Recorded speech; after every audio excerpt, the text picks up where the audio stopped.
Bismillahirrahmanirrahim. Alhamdulillahi Rabbil Alamin. Wassalatu wassalamu ala Sayyidina Muhammadin wa ala alihi wa sahbihi ajma'in. Amma ba'du. Allahumma inna nastahdika li arsyadi amrina wa zidna ilman yanfa'una. Qala al-imamul muallif rahimahullahu ta'ala wa nafa'ana bihi wa bi barakati ulumih wa ghafara lahu wa limasyaikhihi wa limasyaikhina amin. Wa khamisuha ruku'un, dan adapun yang kelima daripada rukun salat yaitu adalah ruku. Bin hina'in, dengan membungkuk.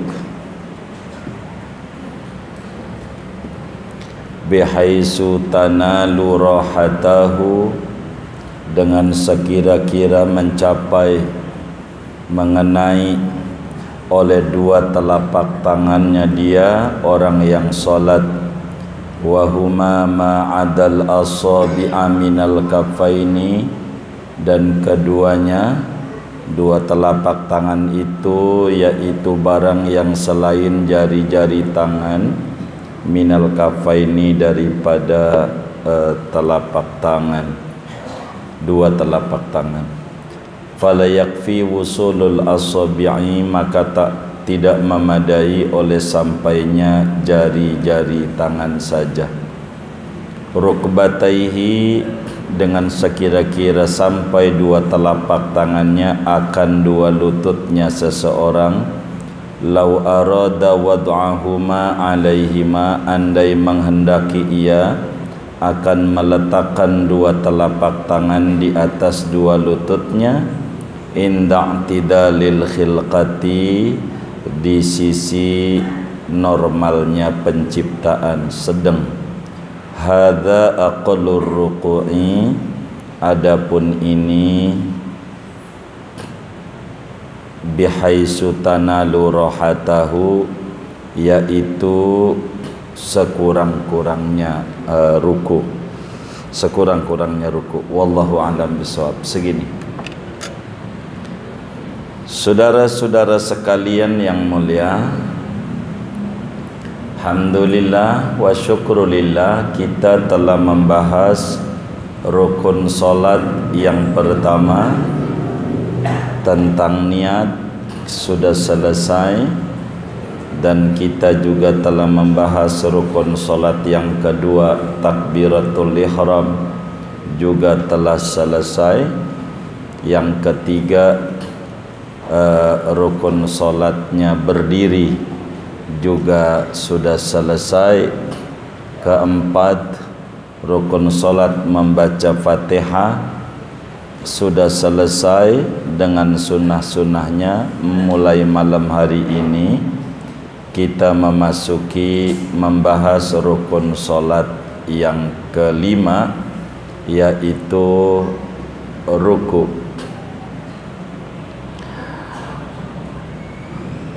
Berbicara ruku, saudara, maka tentu yang kita bicarakan adalah definisi ruku, baik secara bahasa maupun terminologi agama.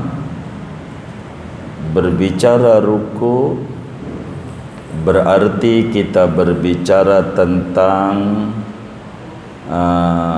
hukum ruku dalam solat itu apa. Bicara ruku tentu berbicara tentang dalil disyariatkannya ruku di dalam solat.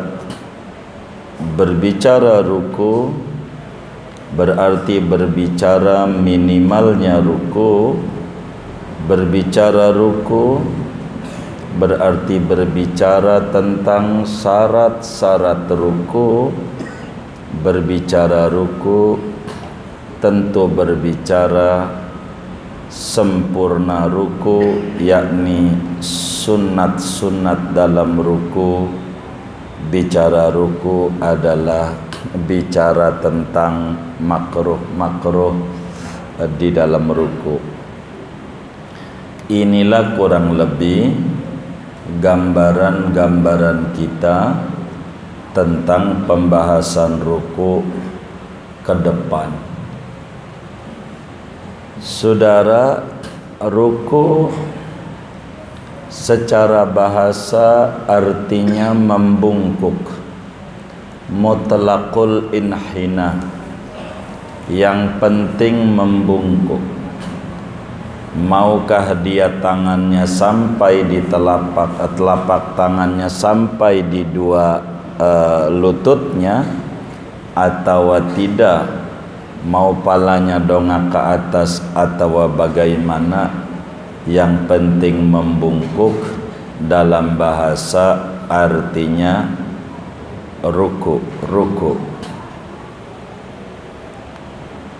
Ruku juga dalam bahasa artinya ketundukan, seperti pada firman Allah Subhanahu wa ta'ala kepada Siti Maryam. Allah berfirman, ya Maryam uqnuti li rabbiki wasjudi warka'i ma'ar raqi'in. Dalam tafsirnya ay ikhda'i ma'al khadi'in, tunduklah engkau bersama hamba-hamba yang tunduk patuh kepada Allah Subhanahu wa ta'ala. Dalam satu tafsir ruku, saudara, apa itu ruku di dalam terminologi agama?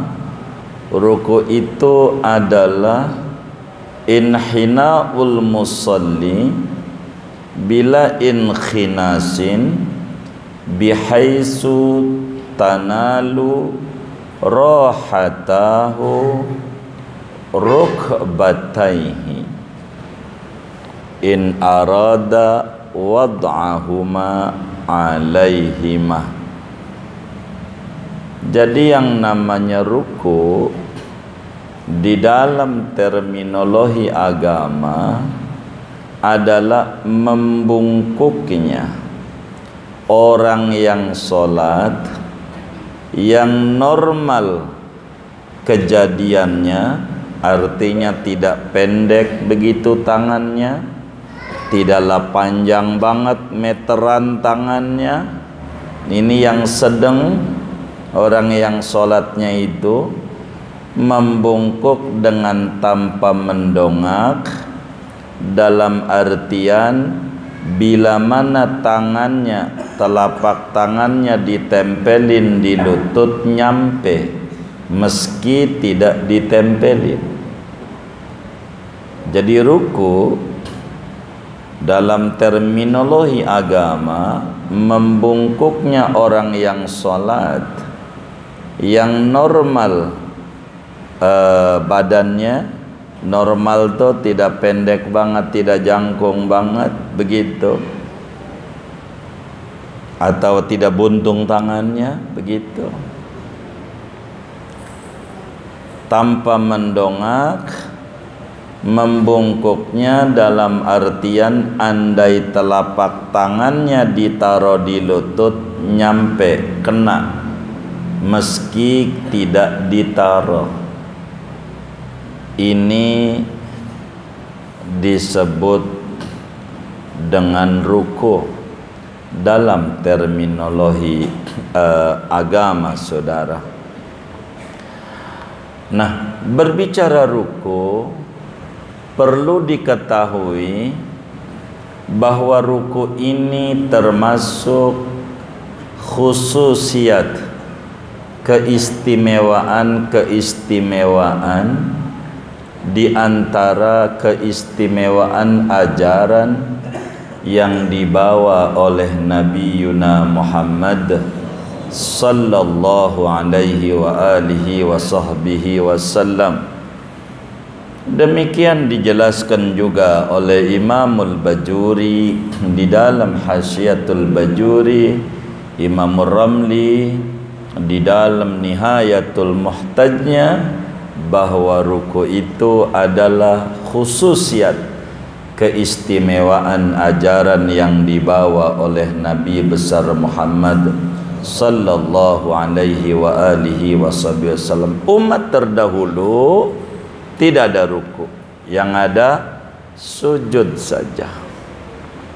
Maka ulama menyoroti ayat yang ya Maryam qunuti li rabbiki wasjudi warka'i ma'ar raki'in. Apa ini warka'i? Kata ulama, wakhdai. Sebab ruku di dalam bahasa maknanya al-khudu', tunduk.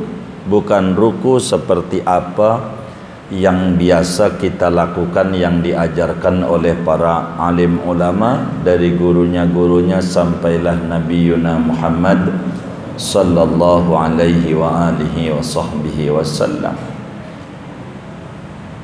Mulai kapan ruku ini disyariatkan dalam Islam? Saudara, ruku ini mulai diajarkan dalam Islam adalah pada hari Senin tanggal 27 bulan Rajab, saat solat asarnya Nabi Muhammad sallallahu alaihi wa alihi wa sahbihi wasallam. Jadi solat diwajibkan dalam qaul masyhur pada malam Mi'raj. Paginya Nabi belum solat, zuhur Nabi udah solat, maka solat pertama disebutnya zuhur tanpa ruku. Dari diri Nabi kerjakan langsung sujud. Mulai asar barulah ada ajaran ruku. Maka ruku itu mulainya pada hari Senin asar tanggal 27 bulan Rajab, setahun sebelum hijrah ke Madinahnya Nabi Muhammad sallallahu alaihi wasallam. Sebagaimana Al-Imamul Bazzar di dalam musnadnya meriwayatkan, juga Imam At-Tabarani di dalam Mu'jam Al-Awsatnya meriwayatkan hadis daripada Imam Ali bin Abi Talib karramallahu ta'ala wajhah wa radiyallahu ta'ala anhu wa arda. Kata Sayyidina Ali, awwalu salatin raka'na fiha salatul asri. Mula-mula salat yang kami mengerjakan ruku dalam salat itu adalah salat asar, saat malamnya terjadi Isra Mi'raj. Ketika selesai solat, faqultu ya Rasulullah, saya nanya, wahai Rasulullah, ma hadza, apa ini? Sebelum sujud ada membungkuk ini. Faqala Habibunal Mustafa sallallahu alaihi wasallam, Nabi menjawab, bihadza umirtu, dengan pakai rukulah kita diperintahkan di dalam mengerjakan solat. Maka Rasulullah sallallahu alaihi wasallam sebelum asar itu solat zuhur, begitu solat-solat yang lain itu tanpa ada ruku, tanpa ada ruku. Wa khamisuha rukun. Jadi balik rukun solat yang kelima adalah ruku. Jadi apa hukum ruku ini? Saudara, hukum ruku ini adalah wajib dikerjakan oleh kita yang mampu untuk mengerjakan solat. Wajib kita kerjakan solat secara ittifaq ulama. Kita solat wajib bagi yang mampu untuk mengerjakan sesudah daripada Fatihah dengan sunnah-sunnah yang ada. Kita wajib mengerjakan ruku. Dan kewajiban daripada ruku ini, saudara, di dalam solat merupakan sudah qat'i, ittifaq semua ulama dalam berbagai macam madhab, bukan saja madhab Syafi'i, bahwa solat itu kudu ada ruku. Hanya yang bakal berbeda ukuran sahnya ruku bagaimana. Ini sedikit yang bakal terjadi perbedaan dari kalangan ulama madhab, saudara. Dari mana dalilnya bahwa ruku ini adalah wajib? Ada 3. Dari Quran, dari hadis, dan ijma' para ulama. Begitu banyak ayat-ayat Al-Quran yang menyuruh untuk kita solat mengerjakan ruku. Seperti yang Allah firmankan pada surat Al-Hajj pada ayat 77, Allah Subhanahu wa ta'ala berfirman, Ya ayyuhalladzina amanu rka'u wasjudu wa'budu rabbakum waf'alul khaira la'allakum tuflihun. Ya ayyuhalladzina amanu, wahai orang yang beriman, irka'u, rukuklah kalian. Irka'u ini kata ulama usul fiqh namanya sighatul amr, sigat perintah. Dan sudah dimaklumi al-amru idza tujrida minal qarinah unsurifa lil wujub. Perintah Allah itu bila tidak ada qarina yang memalingkan, maknanya wajib. Dan tidak ada perintah wajib ruku di luar solat. Berarti ruku ini hukumnya wajib di dalam solat. Dan masih banyak ayat-ayat yang lain. Begitu juga Rasulullah sallallahu alaihi wa alihi wasallam di dalam hadis yang diriwayatkan oleh Imamul Bukhari. Di dalam Sahih Bukharinya, Imam Muslim di dalam Sahih Muslimnya, terkait kisah seorang Arab pegunungan yang solatnya belum benar, yang solatnya masih rusak. Nabi ajarin solat, kata Nabi, summarka hatta tatma'inna raqi'an. Kemudian anda habis diri, ruku ya, ruku.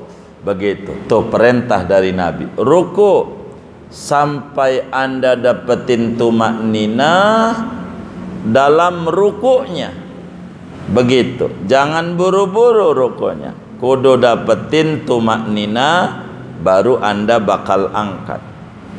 Ini Nabi kudu ruku, kata Nabi. Ini menunjukkan ruku itu adalah wajib. Bahkan di hadis itu Nabi bilang, idza fa'alta hadza faqad tammat salatuka. Bila anda kerjakan kayak yang saya ajarin ini, kata Nabi, salat anda rapi. Begitu.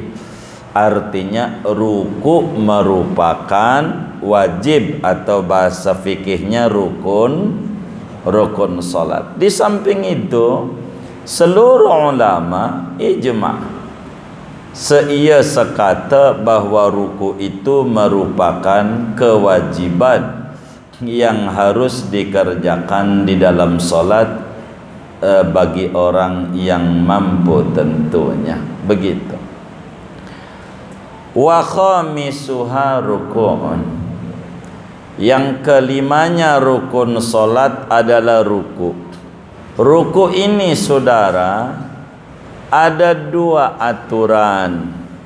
Ada aturan minimal, artinya minimal seukuran itu Anda dianggap sah oleh agama rukuknya dan tentu bakal berujung pada solatnya. Itu namanya minimal. Ada aturan maksimal, artinya di samping Anda sah, Anda sempurna, punya nilai pahala besar ketika mengerjakan ruku di dalam solat ini. Apa minimalnya ruku? Saudara, minimalnya ruku ada dua. Ada rukunya orang yang solatnya diri, ada rukunya orang yang solatnya duduk. Ini beda-beda kadar minimalnya. Mana minimalnya orang ruku pada solat berdiri? Kata kitab kita, bin hinain bihaitsu tanalu rahatahu rukbataihi hadza aqallur ruku'i. Tafadhol muin tuh singkatnya begitu. Jadi minimalnya ruku adalah dengan cara kita membungkuk. Membungkuknya bagaimana? Standar membungkuknya, andai si telapak tangan kita ditempelin di lutut nyampe, walaupun kagak ditempelin. Pokoknya asal kita sholat membungkuk, asal telapak tangan kita ini ditaruh di lutut nyampe telapak tangan, bukan jari. Ini telapak tuh ini, dari sini kemari, bukan ini patokan, ini namanya telapak. Andai telapak tangannya ini nyampe ditempelinnya, maka saudara itu walaupun gak ditempelin, maka saudara dianggap sah oleh agama rukuknya. Terserah mau palanya lihat atas, atau palanya nunduk banget, turun banget, apakah tangannya lewat dari lutut sampai di betis, begitu. Yang penting andai telapak tangan ditaruh di lutut nyampe, rukunya sah. Tentu dengan adanya tumaknina. Walaupun saudara nggak baca apa-apa, walaupun nggak baca subhana rabbiyal azim, enggak, asal begitu doang. Kalau timbang asal sah, jadi minimal ruku. Kalau timbang asal sah, dengan cara kita orang yang sedang membungkuk, normal penciptaan kita membungkuk, lalu kemudian tangan kita ditempelin di lutut nyampe, itu ruku berarti sah. Jangan ditanya orang yang tangannya pendek, itu jangan jadi ukuran. Jangan ditanya orang yang tangannya panjang banget 1,5 meter, ini jangan jadi ukuran. Sebab ini namanya bukan ukurannya, bukan ukurannya. Ukurannya orang yang inda tidalil khilqati, ketika normal penciptaannya. Ini ukuran. Kalau minimal ruku bagi orang yang sholatnya berdiri, minimalnya. Adapun saudara turunnya nanti di bawah nih takbir, tangannya diangkat, telapak tangannya ditaruh di lutut, jarinya nggak kemana-mana, lempeng, bukan begini jarinya, begitu lempeng, lalu baca tasbih, itu sempurna. berbicara tentang ruku. Nanti belum kita baca berbicara sempurna. Ini berbicara standar minimal. Bila cukup waktu malam ini kita lanjutin sempurna ruku pada malam hari ini. Jadi minimal ruku bagi orang yang sholatnya diri membungkuk, asal kita nyampe, ini harus contohin begitu. Maka kalau mau dicontohin harus saya cabut, ininya udah kebanyakan ini. Begitu, untung ada dikit ini. Kalau ada 50 saya bisa bongkok ini. Siapa yang mau tanggung jawab?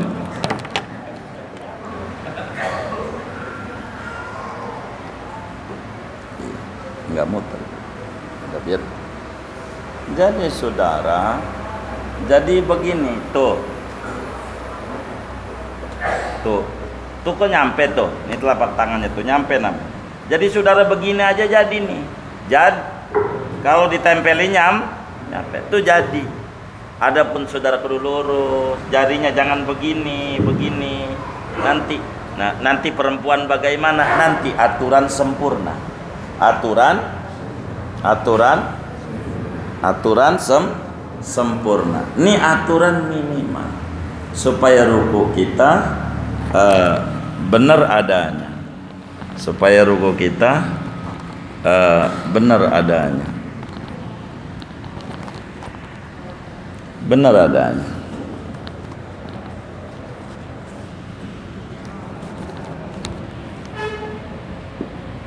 Bagaimana kalau minimal ruku orang yang sholatnya sambil duduk? Kalau minimal ruku orang yang sholatnya sambil duduk, bila mana wajah kita lurus dengan depan lutut kita, wajah kita lewatin lutut dikit aja, sholat sambil duduk itu asal lewatin lutut berarti ruku kita jadi. Kalau sholatnya sambil duduk. Tapi kalau sambil duduk, kalau pengen sempurna, kita harus pasang wajah kita di atas lempeng tempat sujud.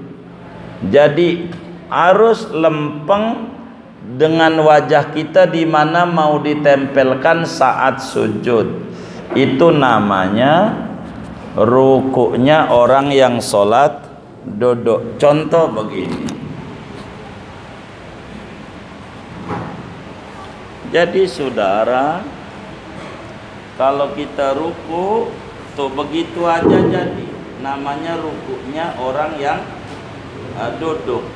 Tapi ini baru lewat wajah, lewat lutut. Tapi sujud kita di sini. Berarti kalau pengen sempurna rukunya tuh begitu. Pantatnya diangkat. Tuh, ini tempat sujud. Ini namanya ruku orang sholat duduk. Aturannya supaya kita benar. Kalau kita pengen sempurna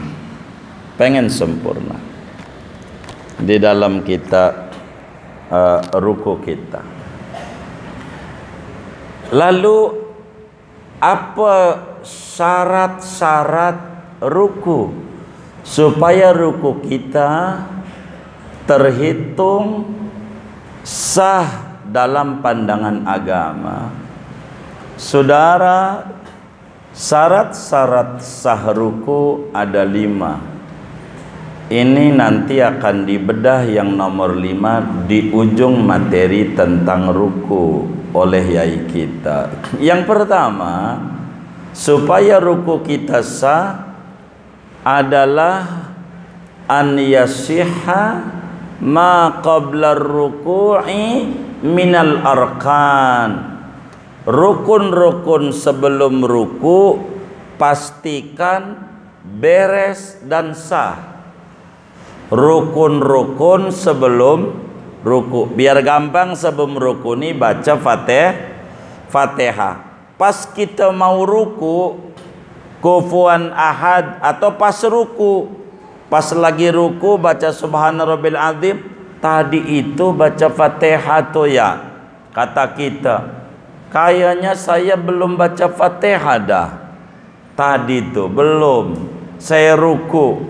Ini bagaimana? Tuh namanya rukun sebelumnya nggak ada.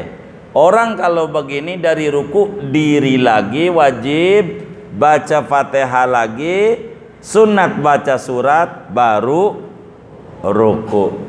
Itu kalau sendiri. Kalau jadi makmum, balik lagi nggak boleh, wong imamnya begitu. Sesudah imam salam tambah satu rokaat. Sia-sialah tadi rokaat itu, nol hitungannya. Ini yang harus diingat-ingat oleh kita.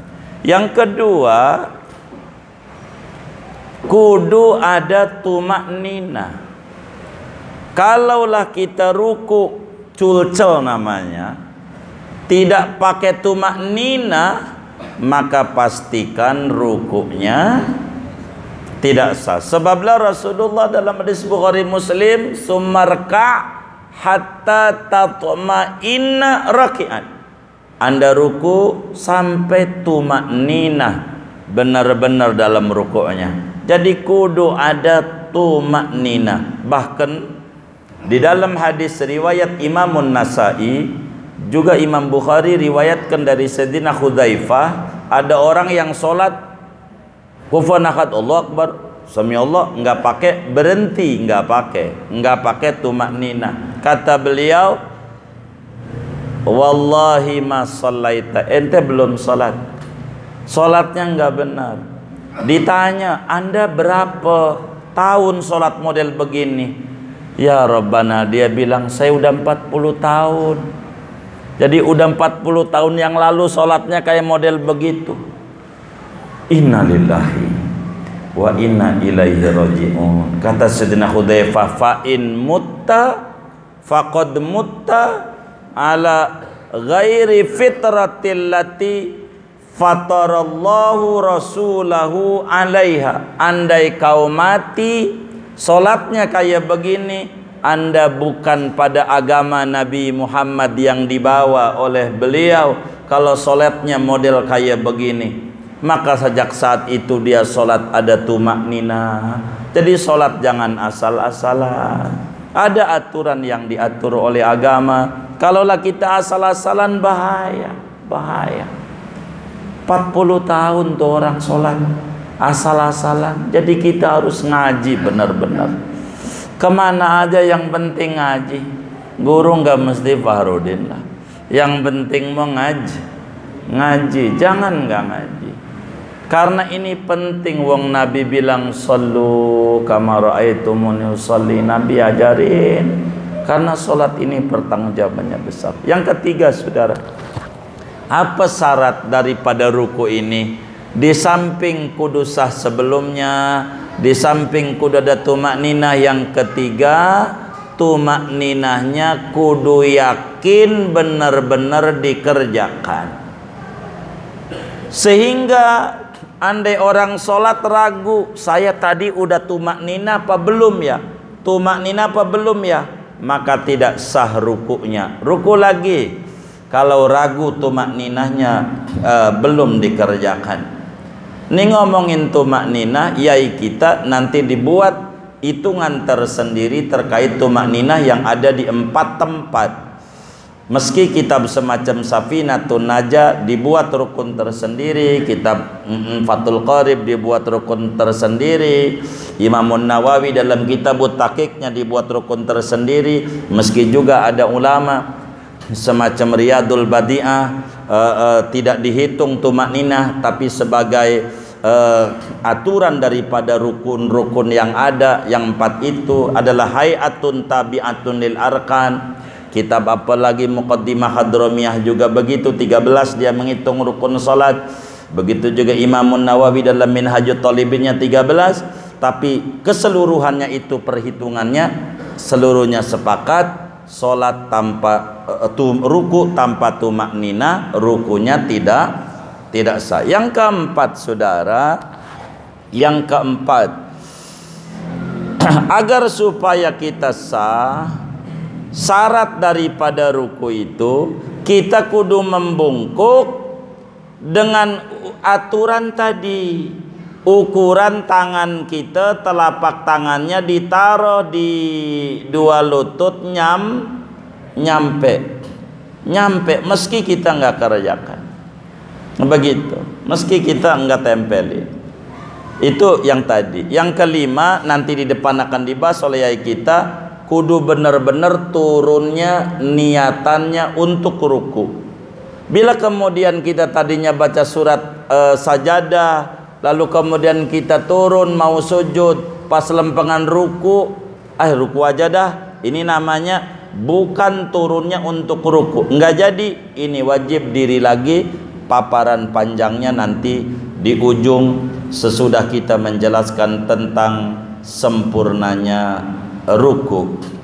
Jadi dengan demikian kita sudah memahami, berbicara tentang ruku, definisinya, hukumnya, dalil-dalil kewajibannya, minimal ruku bagi orang diri, minimal ruku bagi orang duduk, sempurna ruku bagi orang duduk, syarat-syarat ruku, dan tinggal kita berbicara kesempurnaan ruku. Bagaimana supaya ruku kita punya nilai besar di mata agama, apa yang sunnah-sunnah yang harus dikerjakan oleh kita saat kita ruku di dalam solat kita. Kata kitab kita, wasunnah fir ruku'i taswiyatu dhahrin wa unuqin. Kayaknya segini aja ya, panjang ya. Besok aja saya tutup segini aja. Nanti kita berbicara paling sempurnanya ruku yang diajarkan oleh Nabi Yuna Muhammad sallallahu alaihi wa alihi wa sahbihi wasallam. Segini dulu. Ada yang ditanya mungkin daripada materi ini, atau di luarnya sebelumlah doa dipersilakan. Wallahu a'lam. Baik.